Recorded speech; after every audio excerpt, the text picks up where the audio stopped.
গেলেই বলবে 10,000 খরচ দিতে হবে। তা বলে আমরা যদি বলি আমরা কিনে দেবো, বলছে না কিনে দিতে হবে না, টাকা মাল দিতে হবে। কেউ হজে যাবে, আমার কাছে একদিন বললো 2 লোক হজে যাবে, টাকা দিতে হবে। আমি মনে করি কেন, আরে হজে যদি টাকা দিতে হয় আমি দেবো। আমি বলছি ঠিক আছে, ওই 2জনকে পাঠিয়ে দিন, তাহলে আমি দেবো। বলে না, আমার কাছে দিতে হবে। আবার বলছে কোরআন শরীফ, হজ। একটা জিনিস শোনেন, কিছু সমাজ বিরোধী যারা গরিবের জিনিস আত্মসাৎ করে, গরিবের চোখের পানি ফেলে দিয়ে যাদের লুট করে, তাদের কোরআন পাক আল্লাহ কবুল করবে না, তাদের পয়সায় হজ যাবে না। ওদের পয়সা নিয়ে যদি কেউ কোরআন কেনে, সে কোরআন পড়ে, যদি তার কোরআন পড়াই হবে না।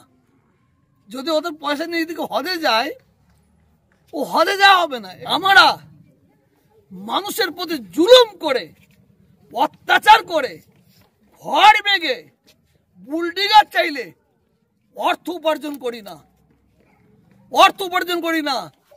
এরে ওকে ডাকেন না, আমাদের ডাকে 50,000 1 লাখ দেয়। আল্লাহ শকর করে বলছি, ওর বুক ফাটছে কেন, ওর কলজে ফাটছে কেন, ওর বুক ফাটছে কেন? ও আমার দাদা হুজুর কেবলাকে গালাগালি করেছে, ও 5 হুজুর কেবলাকে গালাগালি করেছে। এই হালে একজন বলেছে, হালে কুত্তার বাচ্চা বলেছে, কুত্তার বাচ্চা। এত বড় সাহস, এত বড় সাহস, ওরা এত পর বেরিয়েছে। আমি আগেও বলেছি, ইন্নাল্লাহ মা'আস সাবিরিন, সবর করছি, ধৈর্য ধরছি। ভাঙড়ের মানুষ, ক্যানিংয়ের মানুষ, সবর করার কি ফল বাংলার মানুষ দেখতে পাবে ইনশাআল্লাহ। বলছিলাম এক সময় যে শওকত মোল্লাকে আপনি তৃণমূলের টিকিট পাইয়ে দেওয়ার ব্যবস্থা করেছিলেন, যাকে যে সিপিএম থেকে তৃণমূলে এসেছিলেন, সেই শওকত মোল্লা আপনাকে ইন্ডিকেট করে বলছেন যে পীরজাদারা সব ভিখারি, মানুষের কাছে হাত না পাতলে ওদের হাঁড়ি চলে না। সর্বপ্রথম বলি, শওকত মোল্লাকে আমি টিকিট দিই, টিকিট দিয়েছে মমতা ব্যানার্জি। শওকত মোল্লা ও তো সিপিএম এর হারমাত ছিল, সন্ত্রাস ছিল, সিপিএম এর জঙ্গি ছিল। এটা সবাই ভাঙড়ের মানুষ, ক্যানিংয়ের মানুষ জানে। তো শওকত মোল্লা আমার কাছে একবার নয়, 4-6 বার এসে পায়ে ধরে খুব কান্নাকাটি করেছে। আরো 2-1 জন আছে, আমি নাম বলছি না। তো তারপরে মমতা ব্যানার্জির পছন্দ হয়েছে, দিয়েছে। আর কি বললেন, ভিখারি কি বললেন? আপনাদেরকে বলছে পীরজাদারা সব ভিখারি, মানুষের কাছে হাত না পাতলে হাঁড়ি চলবে না। ঠিকই বলেছে। ও হচ্ছে কাঁচা গু, ও যে পাতে খায় সেই পাতে পায়খানা ফেরে। ওর সম্পর্কে কথা না বললে ভালো হয়। কাঁচা গু কেন? ওর সম্পর্কে আমাকে বক্তব্য রাখতে বলছেন। এমন একটা বাড়িতে জন্মগ্রহণ করেছি, মুজাদ্দেদুজ্জামান দাদা হুজুর 5 হুজুরকে ওরা আওলাদ হয়ে জন্মেছি।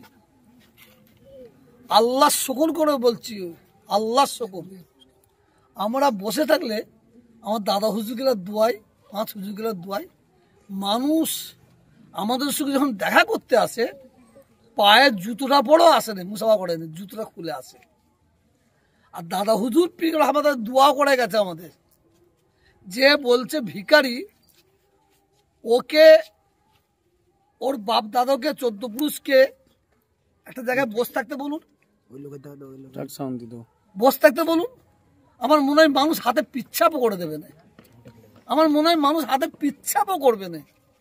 এটা আল্লাহ দিয়া সম্মান। এই রসুল পাকের কদমের ওসিলায়, পীর মুর্শিদের দোয়াই, পীর মুর্শিদের দোয়াই। আবার বলছে কোরআন শরীফ, হজ।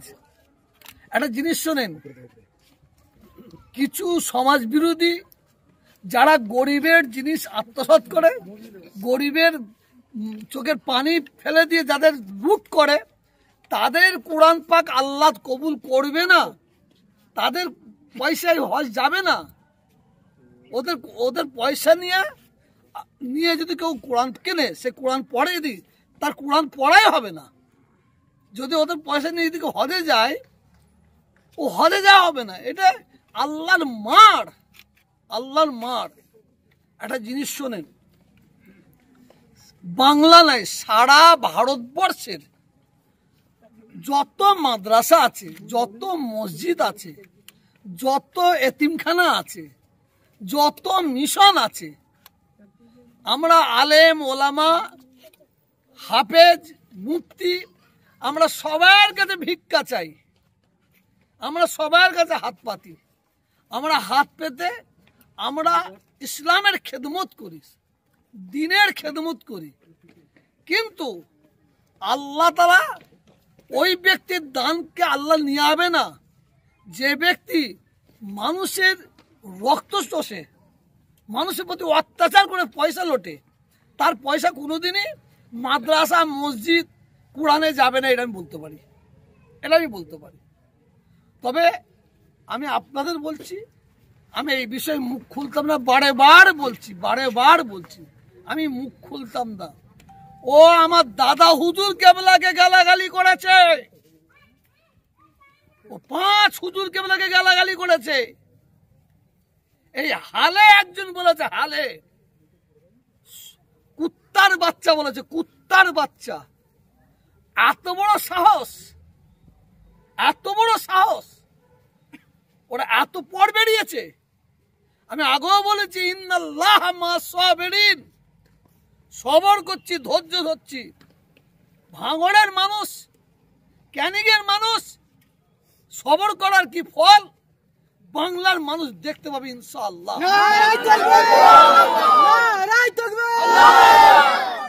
আর একটা কথা বলি, আমার বাপের রক্তর দাম আছে, আমার দাদা হুজুরগুলো 5 হুজুরগুলোর রক্তর দাম আছে। আমরা মানুষের প্রতি জুলুম করে, অত্যাচার করে, ঘর ভেঙে, বুলডিগার চাইলে অর্থ উপার্জন করি না।